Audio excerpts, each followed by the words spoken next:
ఉన్న కమ్యూనిస్ట్ పార్టీల దాకా రకరకాల కమ్యూనిస్ట్ పార్టీలు ఉన్నాయి. కానీ అంతిమంగా జనరేషన్ జెడ్ అనే దాని తిరుగుబాటు ఇంకోటి రూపంలో మొత్తం ప్రభుత్వాలు కూలిపోయి ఒక వైలెంట్ వాతావరణంలో మళ్ళీ అంతిమంగా రోడ్ల మీద పడ్డటువంటి పరిస్థితులు అందరూ కలిసిపోవాల్సిన పరిస్థితి ఈరోజు ఏర్పడింది. నేపాల్లో కమ్యూనిస్ట్ పార్టీలన్నీ ఒకటైపోయింది. కాబట్టి ఏంటి, చర్చలు చాలా చేస్తాం. ఒకటి చర్చ చేయటం కూడా మంచిదే, కానీ భారత కమ్యూనిస్ట్ ఉద్యమంలో చర్చలు చీలికలకు ఎందుకు దారితీసినాయి?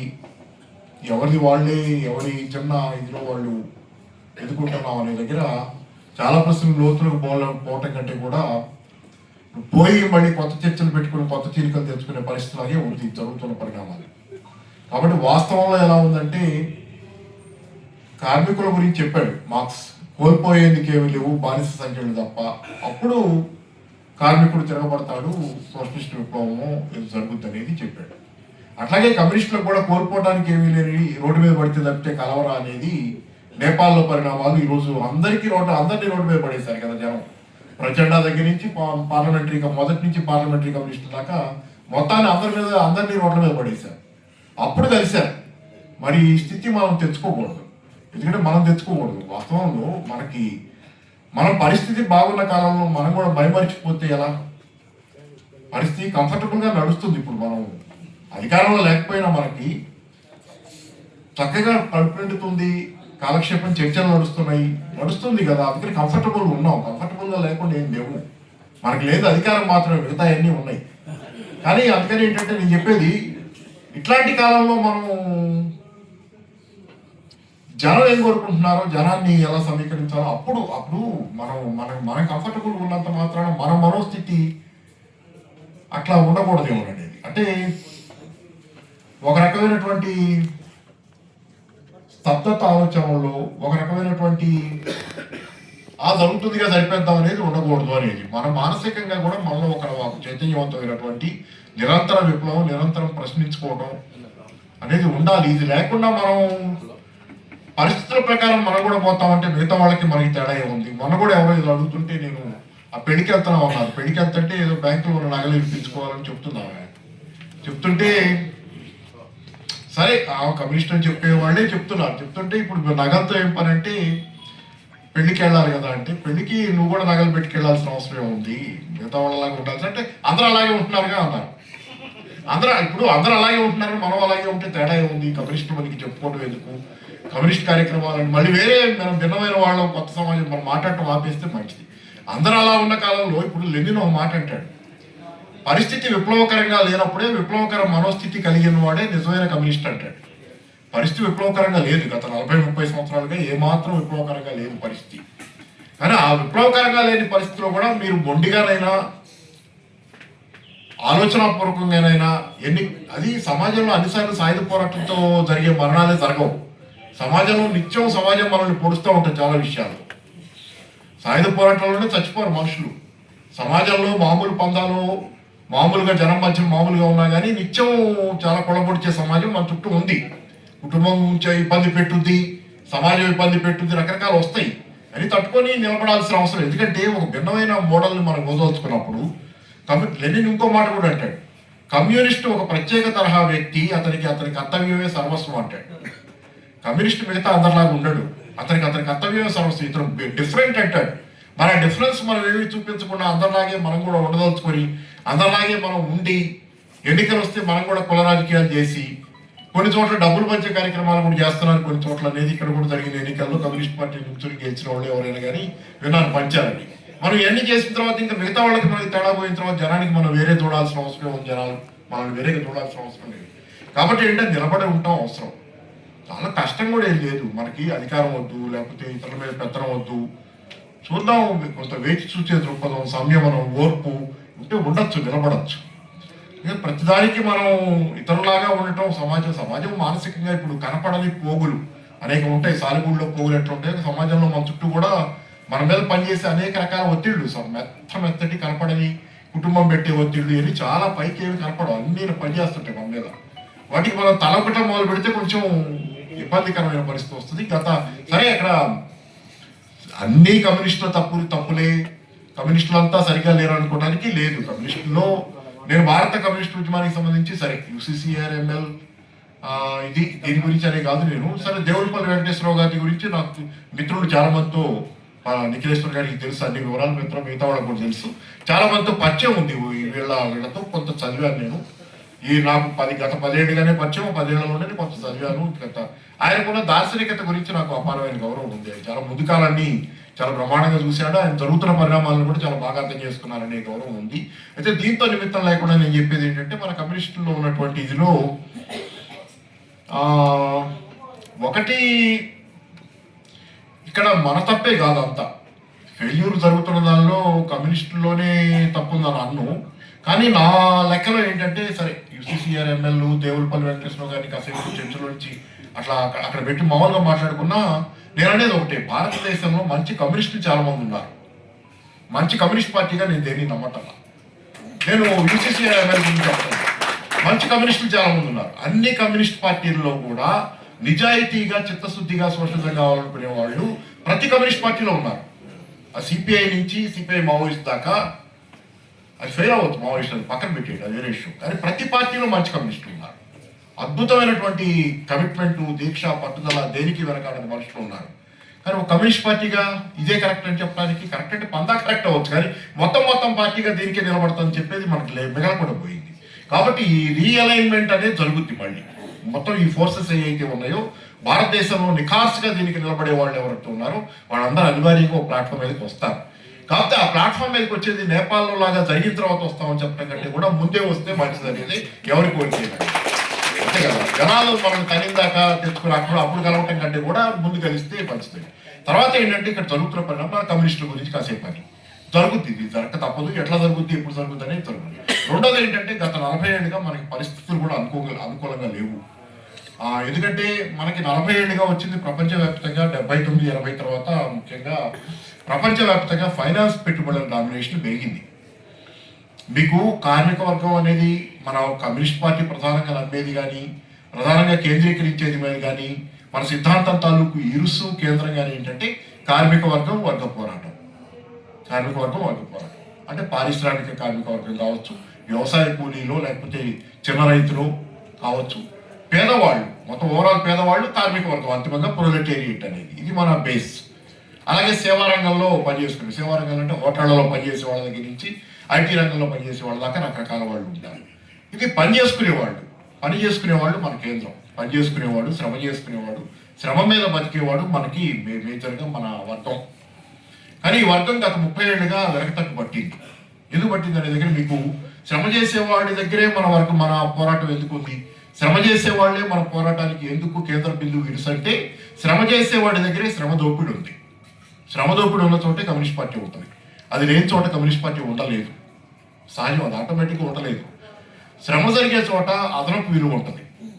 ఒక కార్మికుడు అది హోటల్లో పనిచేయచ్చు, వ్యవసాయ రంగంలో పనిచేయచ్చు, పరిశ్రమలో పనిచేయచ్చు, ఐటీ రంగంలో పనిచేయచ్చు.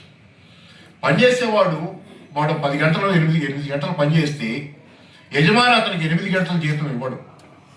4 గంటల మేరకు మాత్రమే అతను పనిచేసిన దానిలో అతనికి ఇచ్చి 4 గంటలు తను వండుకుంటాడు, తను అట్టు పెట్టుకుంటాడు. అదే యజమానికి లాభం, అదే యజమాని మేడలు కడుతుంది. లగ్జరీ కార్లు అతనికి కొనిపెట్టేది అదే, అతని లాభాలకు మూలం అదే. ఆ 4 గంటలు అదనంగా కార్మికుడు చేసిన శ్రమని కార్మికుడికి ఇవ్వకుండా తను కొల్లగొట్టడమే అదనపు విలువ. అది శ్రమ దోపిడీ. ఈ శ్రమ దోపిడీ ఉన్న చోట కార్మికుడిని మేల్కొల్పి కార్మికుడి హక్కుల కోసం అతన్ని పోరాటం చేయించి, తద్వారా ఏదో ఒక రోజున ఈ పోరాటాల క్రమంలో కార్మిక చైతన్యం పెరిగి అది విప్లవంగా మారి సోషలిస్ట్ విప్లవంగా అధికారంలోకి కమ్యూనిస్ట్ పార్టీ రావటం మన థీరీ. కానీ గత 40 ఏళ్ళుగా ఈ థీరీ పక్కకు పోయింది. అంటే శాశ్వతంగా పోలా, గ్రహణం పట్టింది థీరీకి. ఎందుకంటే గత 40 ఏళ్ళుగా జరిగింది ఏంటంటే, మనకి కార్మికుడు అనేవాడు పక్కకు పోయాడు. వ్యవసాయ రంగం ప్రధానమైంది కాదు. ఈరోజు గ్రామీణ వ్యవసాయ రంగం కంటే కూడా, పారిశ్రామిక రంగంలోని కార్మికుడి కంటే కూడా, ఐటీ రంగంలో సేవా రంగంలో పనిచేసే వాళ్ళ కంటే కూడా రియల్ ఎస్టేట్ రంగం, షేర్ మార్కెట్ ప్రధానమైంది అని గత 40-50 ఏళ్ళుగా ఫైనాన్స్ పెట్టుబడులు ప్రపంచాన్ని డామినేట్ చేస్తున్నాయి. మీరు ఈరోజు చూడండి, ప్రతి 10 మందిలో మన సమాజంలో ఎక్కడికి పోయి మాట్లాడినా ఒక నలుగురైనా కానీ, ఇంకా ఎక్కువైనా కావచ్చు, 3-4 ఖచ్చితంగా చాలా చోట్ల ప్రధాన స్రవంతిలో మీకు 3-4 రియల్ ఎస్టేట్ గురించే మాట్లాడుతున్నారు. డైరెక్ట్గా రియల్ ఎస్టేట్లో ఇన్వాల్వ్ అయిన వాళ్ళు కొంతమంది, ఇండైరెక్ట్ గా అప్పుడప్పుడు ప్లాట్ అమ్మేవాళ్ళు కొంతమంది. ఇంకో రకంగా ఆస్తుల విలువ పెరిగి నాకు ఇంత ఆస్తుంది కాబట్టి నా దాని విలువ ఎంత అని చెప్పేవాళ్ళు.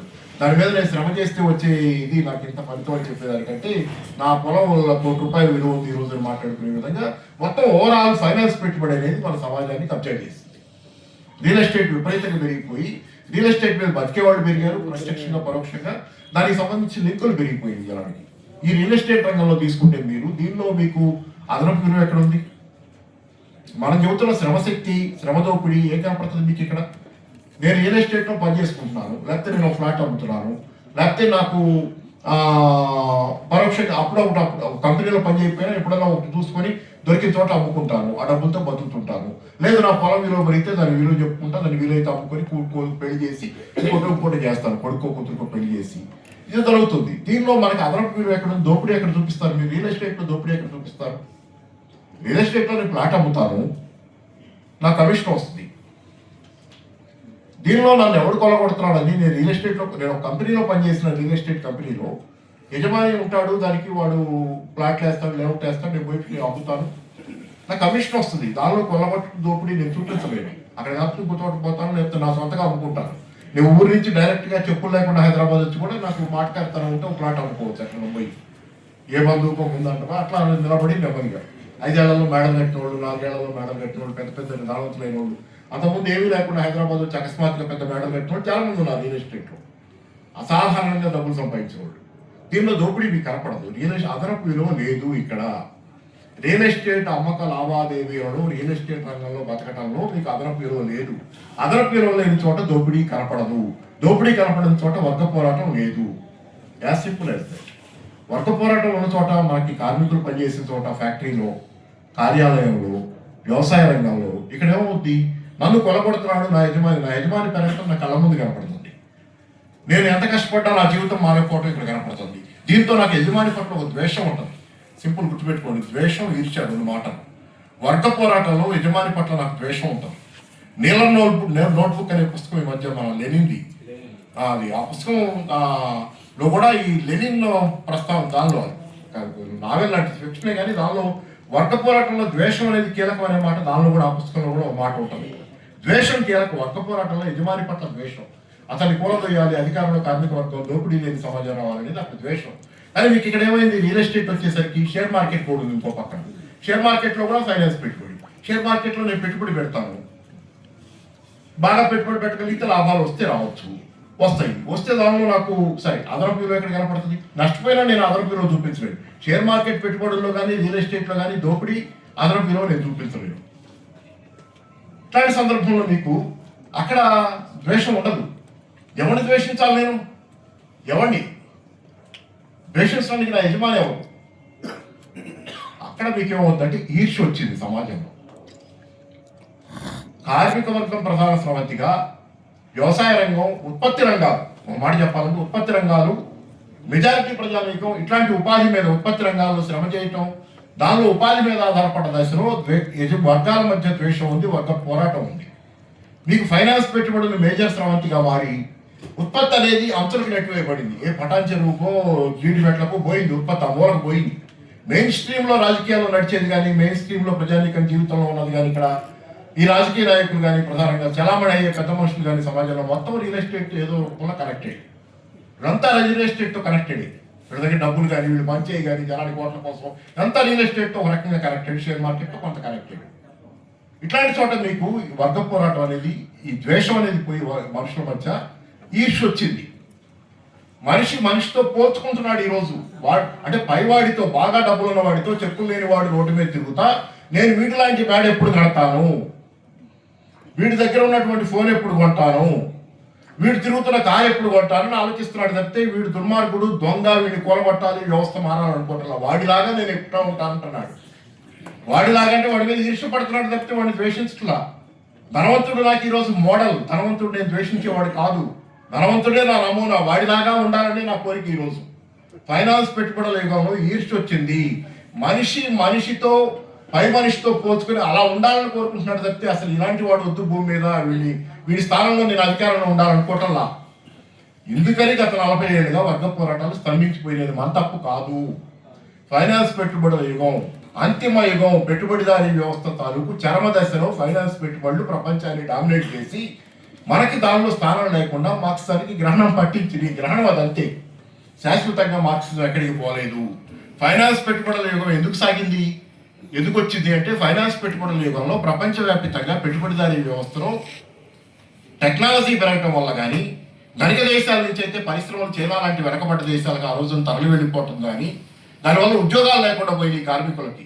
టెక్నాలజీ విపరీతంగా పెరిగింది గత 40 ఏళ్లలో, ఉద్యోగాలు పోతున్నాయి. ధనిక దేశాల్లో విపరీతంగా ఉద్యోగాలు పోయినాయి, ఆ దేశాల్లో ఉపాధి లేదు.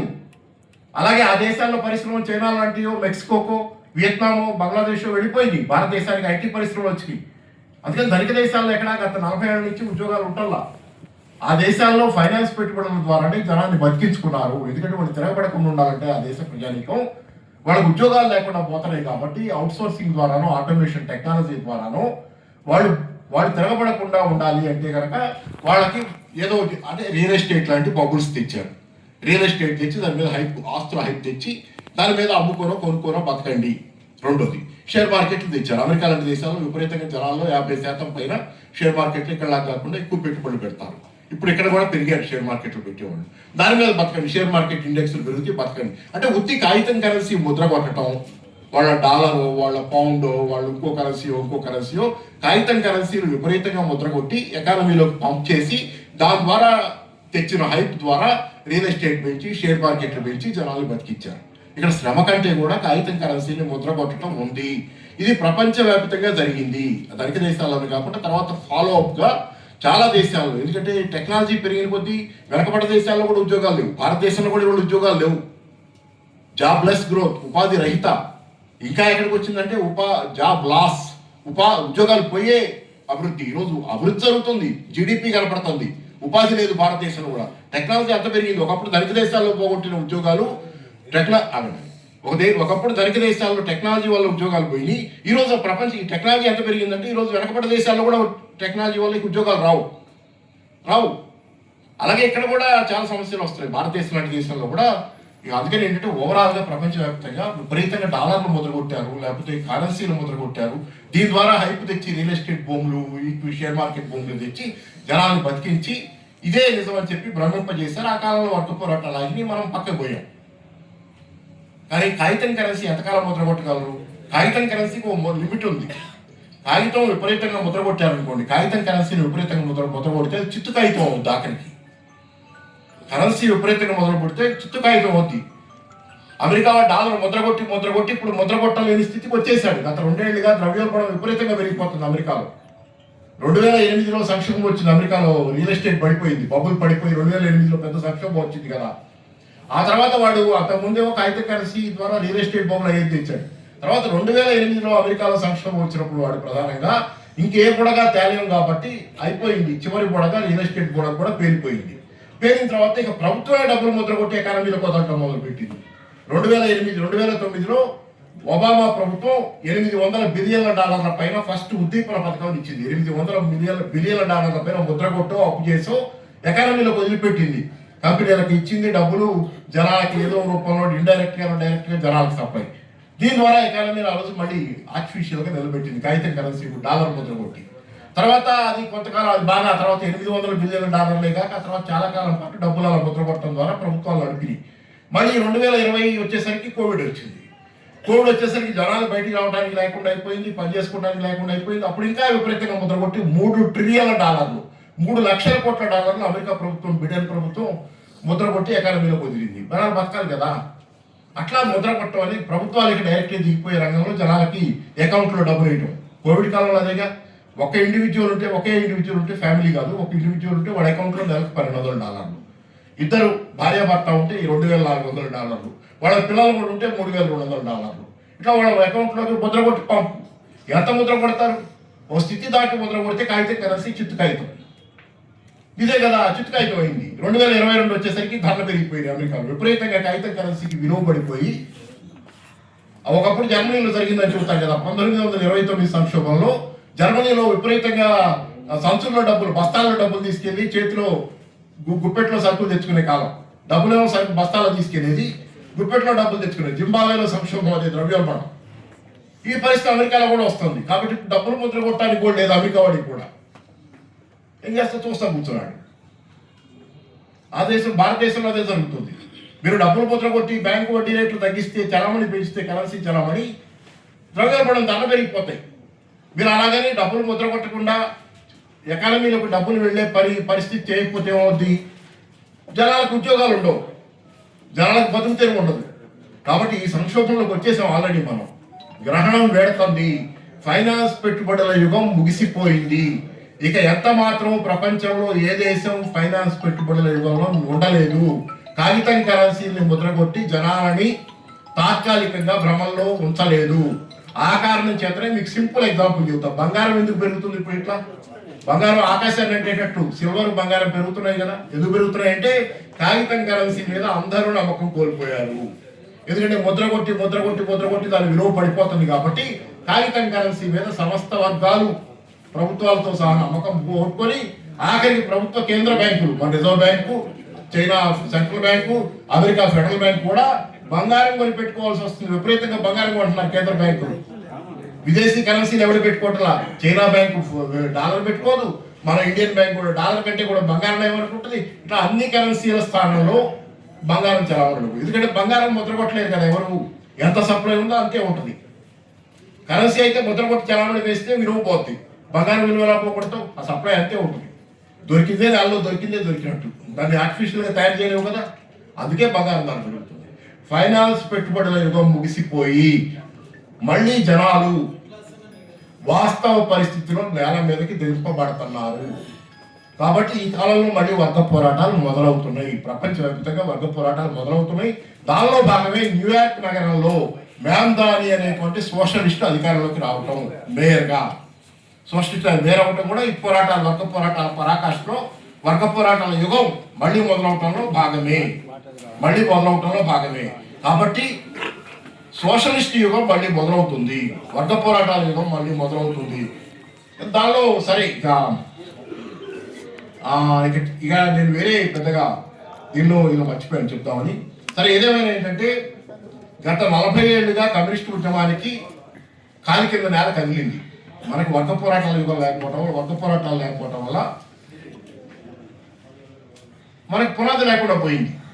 దాన్ని ఒక భ్రమలతో, వాపు కాదది, బలుపుతో, కాగితం కరెన్సీ బలుపుతో ఇంతకాలం పాటు చలమణి చేశారు. 40 ఏళ్ల గ్రహణం కమ్యూనిస్టు ఉద్యమానికి ఇవాళ వేడతంది. వర్గ పోరాటాలు మళ్ళీ మొదలవటమే. న్యూయార్క్ నగరంలో ఒక సోషలిస్టు కమ్యూనిస్టుని ట్రంప్ చేత ముద్ర వేయబడ్డ వాడు జనం చేత జేజేలు కొట్టి గెలిచాడు. అక్కడ అమెరికాలో కూడా కమ్యూనిస్టు ఉద్యమం కొడుతుంది, మళ్ళీ బలంగా పుట్టుకొస్తుంది. అమెరికా యువత కమ్యూనిస్టు ఉద్యమం వెనక నడవడానికి సిద్ధంగా అవుతున్నటువంటి పరిస్థితులు వేగంగా వస్తున్నాయి. ప్రపంచం అంతా మారుతుంది. కాబట్టి ఏంటంటే ఇందా పెద్దలు చెప్పారు, చైనా కూడా ఖచ్చితంగా అన్నిటికీ ఈరోజు ఒక రకంగా చెప్పాలంటే చైనా చాలా గొప్ప విజయాలు సాధించి ఉంది. మనకి తెలియని స్థాయిలో చైనా మనకి ఎవరైనా చెప్తే అమెరికా ఇంకా అగ్రరాజ్యం అని ఎవరైనా చెప్తే అబద్ధం. చైనా ఆల్రెడీ పైచేయి సాధించింది. ప్రపంచంలో ఈరోజు అత్యంత శక్తివంతమైన బలవంతమైన దేశం. తన బలాన్ని ప్రజానీకానికి, ప్రపంచ మానవాళి కోసం వాడాలనుకుంటున్న దేశంగా చైనా ఉంది ఈరోజు. మీకు చిన్న ఒక ఉదాహరణతో అమెరికాలో సిఐఏ మన అందరికీ తెలిసింది, అమెరికాలో federal bureau of investigation FBI, ఈ 2 సీక్రెట్ ఏజెన్సీస్ అమెరికా. ఆ సీక్రెట్ ఏజెన్సీస్ తాలూకు ఇన్సూరెన్స్ చేసే కంపెనీ ఒకటి ఉంది. ఇక్కడ వాళ్ళకి రిస్క్ ఉంటుంది కదా, సీక్రెట్ ఏజెన్సీలో పనిచేసే వాళ్ళకి చాలా రిస్క్ ఉంటుంది. ఆ ఇన్సూరెన్స్ చేసే కంపెనీ కూడా పరోక్షంగా చైనా ఆధిపత్యంలో ఉంది, చైనా కంట్రోల్లో ఉందని చెప్పి అమెరికా పత్రికలే రాసుకుంటున్నారు. ఎంత దూరం మనం వెళ్ళగలిగాము కమ్యూనిస్టులు వ్యూహాత్మకంగా ఉంటే మన శక్తి సామర్థ్యాలు అలాంటివి అనేది మనం అర్థం చేసుకోవచ్చు. చైనా ఈరోజు చేస్తున్నటువంటి అద్భుతమైనటువంటి కృషి ప్రపంచవ్యాప్తంగా ఒక యుద్ధంలోకి మూడో ప్రపంచ యుద్ధంలోకి ప్రపంచం వెళ్లకుండా దాన్ని సాఫ్ట్గా సోషల్ దిశగా మళ్లించేదానికి చైనా చేస్తున్నటువంటి కృషి అపారమైంది, అద్భుతమైనది. కాబట్టి కమ్యూనిస్టులు ఎవరు ఈరోజు ఇంకా గెలవటం ఎలా అనే ప్రశ్న కాదు, ఆల్రెడీ గెలిచాం. కానీ భారతదేశంలో సోషలిజం దిశగా మనం చేయాల్సిన ప్రయత్నం కలిసికట్టుగా మనం మారాల్సి ఉంది. ఇక్కడ భారతదేశంలో కమ్యూనిస్టులో మనం మారాల్సి ఉంది. అంతే తప్పితే సోషలిజం విజయం అయితే గ్యారంటీడ్. సోషలిజం విజయం ఆల్రెడీ జరిగింది, సోషలిజం ఆల్రెడీ జయించింది. అమెరికా ఏం చేయలేక చేతులు ఎత్తేసి అమెరికా చైనా ముందు చాలా రకాలుగా సాగిల పడుతుంది. ఏమీ చేయలేని స్థితిలో చైనా వ్యూహాల ఉంది. కానీ అసలు నేర్చుకోవాల్సింది చైనా నుంచి చాలా ఉంది. చైనా నాయకత్వం వ్యూహాలు కానీ గత 50 సంవత్సరాలుగా ముఖ్యంగా మావో తర్వాత మావో పునాది వేసాడు, సరే అదొకటి. డెన్ సియాఓపింగ్ చెప్పిన అద్భుతమైంది. నీకు పులి లాంటి పంజా ఉండొచ్చు, గోల్డ్ ఉండొచ్చు, కానీ నీ hide your strength and byte your time అన్నాడు. నీ బలాన్ని దాచుకో, సరైన కాలం కోసం వేచి చూడు అన్నాడు. 2008 దాకా చైనా వేచి చూసింది. 2008లో సరైన సమయం మొదలైనప్పుడు చైనా పంజా విప్పింది. కాబట్టి ఖచ్చితంగా ప్రపంచం మారుతుంది. ప్రపంచం మారింది ఆల్రెడీ, మారుతుంది కాదు మారింది ఆల్రెడీ. మనమే ఇంకా మనం ఏంటో మన శక్తి ఏంటో తెలుసుకోకుండా భారతదేశంలో ఒకరొకరు కుమ్ములాటలు బంధాల గురించి వెతుకులాటల్లో ఇంకా బతుకుతున్నాం. కాలం మారింది. ఎవరు ఈరోజు సోషలిజాన్ని కాదని బతకగలిగిన కాలం చైనానే కాదు. నేను అంటాను చైనా విషయమే కాదు. సోషలిజం రాకపోతే ఈరోజు యువతకి మీరు ఉద్యోగాలు ఇవ్వలేరు ఈ భూమి మీద. సోషలిజం అవసరం. సోషలిజం లేకపోతే పెట్టుబడి పెట్టేవాడు ఎందుకు పెడతాడు? ఈరోజు పెట్టుబడి పెట్టేవాడు మెషినే పెట్టుకుంటాడు. పెట్టుబడి లాభాల కోసం పెడతారు యజమానులు, మన కోసం ఎవరు పెట్టరు. ఆ లాభాల కోసం ఆర్టిఫిషియల్ ఇంటెలిజెన్స్ ఉంది వాళ్ళకి, ఆ రోబోట్లు ఉన్నాయి వాళ్ళకి. మన అవసరంలా, మన అవసరం ఎప్పుడు వస్తుంది, మనుషుల అవసరం ఎప్పుడు ఉంటుంది అంటే సోషలిజం వస్తే మన అవసరం మళ్ళీ ఉంటుంది. మనిషి కోసం పనిచేసే వ్యవస్థ మళ్ళీ ఇప్పుడు రావాలి. రాకపోతే మనుషులు బతకరు. ఆ కాలం వచ్చేసింది. కాబట్టి మనుషుల అవసరం దృష్ట్యా సోషలిజం కావాలి. ఈరోజు ప్రపంచవ్యాప్త శక్తుల బలాబల పొందికలో కూడా సోషలిజానికి పనిచేయని చూడ. ధన్యవాదాలు. Thank you.